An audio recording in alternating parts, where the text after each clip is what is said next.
Et bonjour à tous, nous continuons un petit peu notre implémentation ViewModel dans XAML, WPF, VBNet.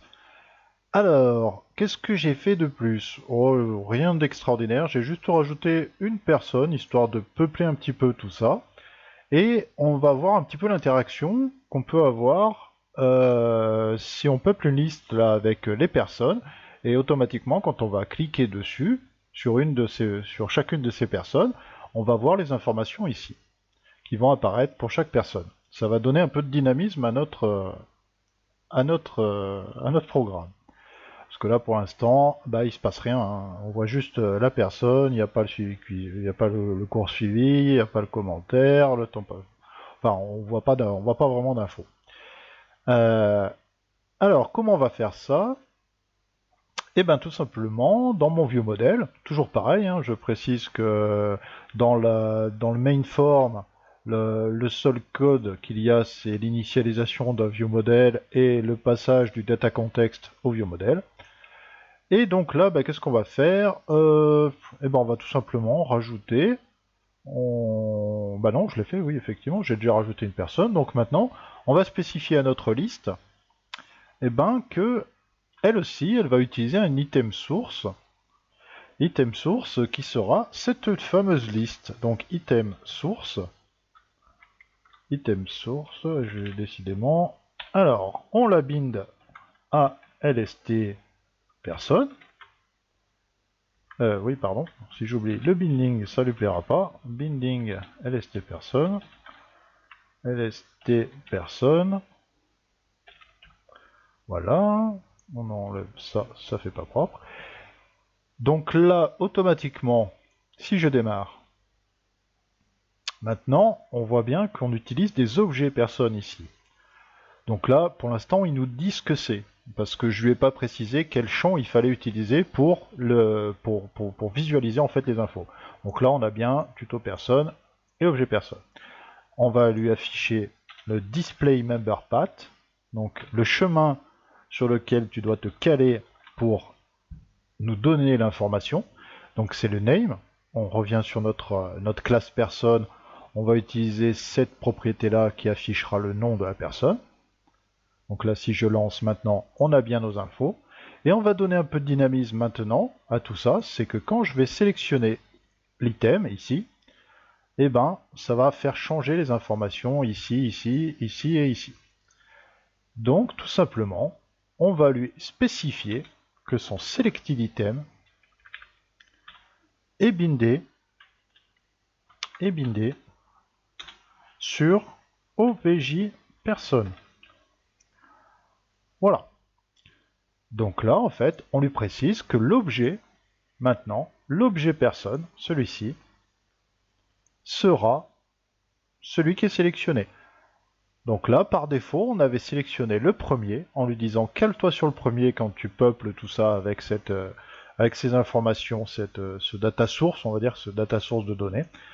Tu te cales sur le premier. Mais s'il y a interaction avec la liste, il se calera sur l'objet personne sélectionné. Donc maintenant, si on relance, là, on a bien OBX solo, et si je change, j'ai bien John Doe, mais bonne maîtrise du binding en WPF, temps passé 2 heures, et sa date du cours. Voilà, donc on a rendu tout ça un peu plus interactif. Et pour finir cet épisode, on va tout simplement maintenant commencer à rajouter. Ben ça, on l'a toujours pas peuplé. Mon combo, là, il n'y a toujours rien dedans. Donc, ben, je vais commencer à peupler ça. Donc pour ça, ben, on va utiliser ben, une liste de cours. Donc on va faire une public property.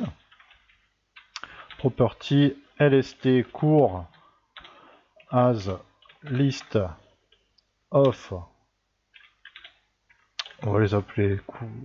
Non, c'est une list of string, tout simplement. Et je vais utiliser aussi un objet. Donc public property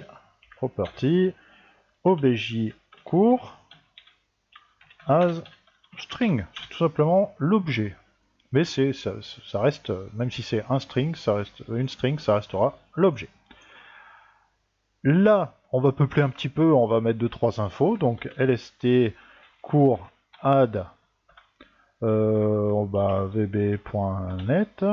Oups, .net. On va copier ça 3-4 fois. Hop, hop, hop, hop. Là, on va marquer C#. C#, Java, allez, et JavaScript. Voilà. Il y en a bien d'autres, hein, bien sûr, mais on va pas faire tout ça. Et là, je vais lui spécifier que... Là, on aurait pu lui dire que par défaut, il va se démarrer sur celui qui nous intéresse, mais en l'occurrence, il n'y a pas d'intérêt. Là, je vais commencer, j'avais pas indiqué le cours, donc on va commencer à l'indiquer. Ici, on va dire par exemple que c'est VBNet. Là, je mets ma petite virgule, et là, on va lui préciser que le cours, c'est C#. Allez hop, comme ça fera des infos différentes. Voilà, et je mets ma virgule.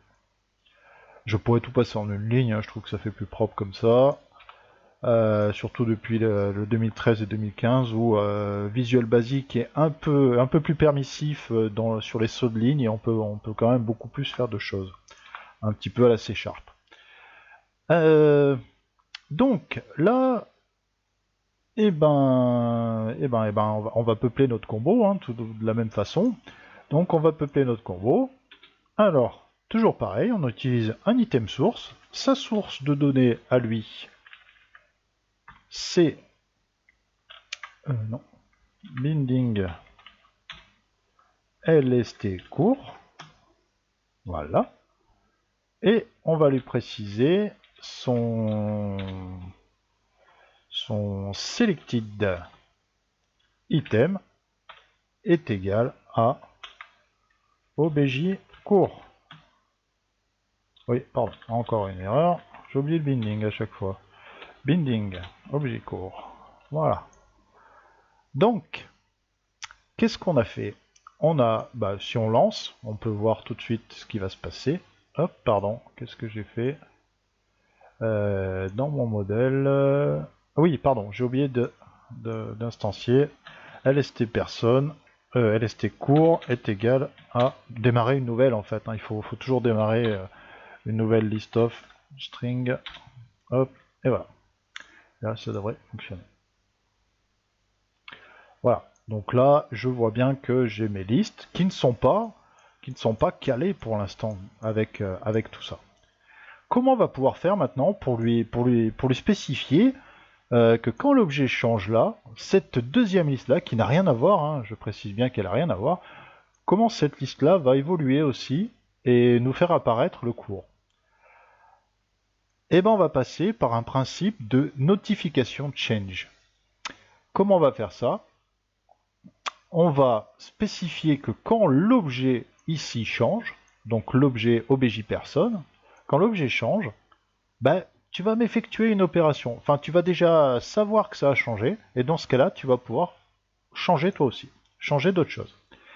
Donc pour ce faire, on va commencer à implémenter une nouvelle interface. On va commencer à importer un namespace. On va faire import ici, toujours en haut. Donc c'est système component model, il me semble. C'est celui-ci, component model. Alors importez bien ça, système component model. Et juste en dessous, ou alors à côté comme ça, vous pouvez mettre implement à côté de votre classe et notify property change. Voilà. Donc là, on a implémenté, grâce à ce namespace, component model, on a implémenté notify property change. Là, il nous manque encore un petit truc. Il nous manque à passer, vous voyez, il me le souligne, il n'est pas content. Donc en fait, il me dit qu'il me manque quelque chose. Donc là, grâce à 2015, il y a une petite facilité qui permet de rajouter automatiquement le public événement qui lui manquait pour fonctionner avec ça. Donc là, pas de souci, ça marche. Donc là maintenant, si dans ma propriété qui pour l'instant est une propriété simple, hein, on n'a pas de getSet, je vais la changer en tant que getSet, donc bracket field. OBJ personne, j'aime pas trop moi. N OBJ personne. Tac, ça faut que je le change depuis le temps. Oups. Voilà, OBJ personne. Où est-ce qu'il me l'a mis d'ailleurs mon objet personne? Là, il me l'a mis là. Donc en fait, là c'est la même chose, hein. C'est une propriété, mais dans laquelle on a accès au get pour donner l'information et au set pour passer l'information. Là-dedans, on va pouvoir lui préciser quelque chose. On va pouvoir lui préciser que la propriété a changé, que cette propriété-là, OBJ personne, a changé. Donc là, je peux faire maintenant un raise event, puisque maintenant j'ai un public événement, j'ai un événement qui est public là, qui va me permettre d'être invoqué. Donc je vais faire un raise event. Donc property change avec comme argument, il va me demander le sender, c'est moi-même, et le change c'est un new inotify property change, non c'est pas ça, new property, mince, je l'ai perdu. Tac, qu'est-ce qu'il me dit? Hop. Alors, property change, event arg. Alors c'est un new. Hop, j'ai oublié le new. Faut lui dire que c'est un new. Et on va lui passer comme attribut l'information, donc obj personne. Alors c'est un petit peu compliqué, hein, c'est un petit peu compliqué. On va être obligé de mettre cette ligne là avec le nom en tant que string de chaque propriété qu'on voudra écouter en modification par l'utilisateur, par l'utilisateur final. Moi je vais faire un petit truc là pour me simplifier la vie, je vais faire un petit change-moi, on va faire un petit public private sub change-moi, et on va lui passer info à string. Et donc là en fait à l'intérieur de ça je vais lui faire ça, ça ira plus vite. Tac, tac, et là c'est info. Là comme ça ici j'aurais plus qu'à taper à la place change-moi, ça ira plus vite. Change-moi ça, et voilà, ça ira plus vite. Donc en fait, à chaque fois que cette propriété sera changée, il va le notifier et il va pouvoir l'indiquer. D'ailleurs, on peut très bien, par exemple mettre un message box ici avec marqué j'ai changé,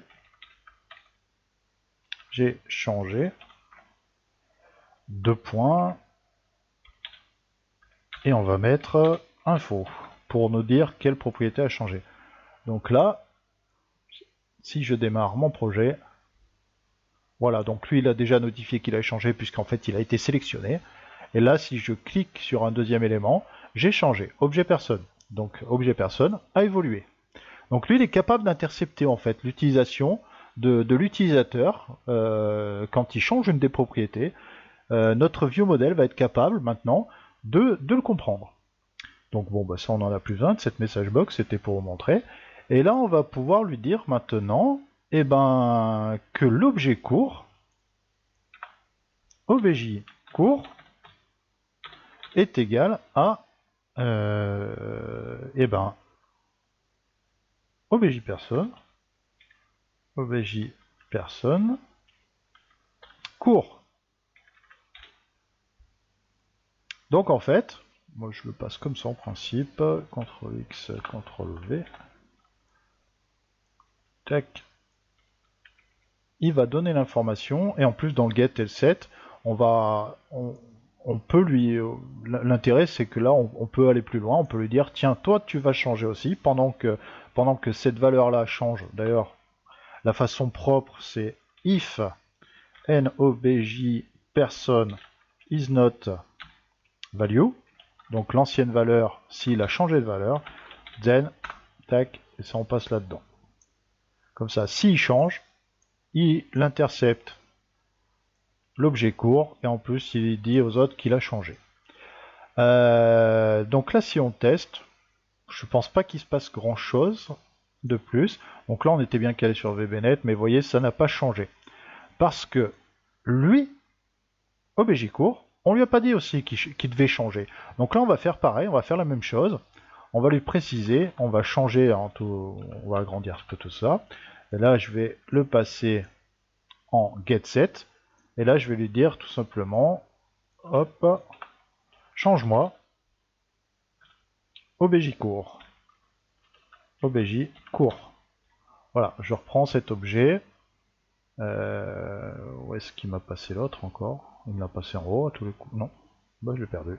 Il est là. Il me le passe toujours en décalé. Ça c'est ReSharper qui me fait des trucs un peu comme ça. Allez comprendre, on remet ça un peu au propre. Et bien voilà. Donc là je pense que maintenant ça devrait être bon. Là on lui spécifie qu'il doit changer. Lui il peut intervenir et il peut notifier aussi au XAML qu'il a changé. Donc la propriété devrait dynamiquement se changer. Maintenant, vous voyez, là C#.net, là VB.net. Donc on a deux listes complètement différentes sur lesquelles on a quand même lié des propriétés. Et là, ça n'empêche pas de changer. Si là j'ai spécifié ça, l'objet qui est sélectionné ici aura changé d'attribut au niveau de sa propriété. Mais bon, là pour l'instant on n'a rien pour le vérifier, mais ça marche quand même. Voilà, on a un petit peu avancé tout doucement, hein. On a commencé à voir les notifications, les propriétés change, qui pourront être assez intéressantes. Et puis vous allez voir, vous allez vous en servir souvent. C'est un petit peu délicat au départ, mais une fois qu'on a compris le principe, après ça va très bien. C'est assez simple.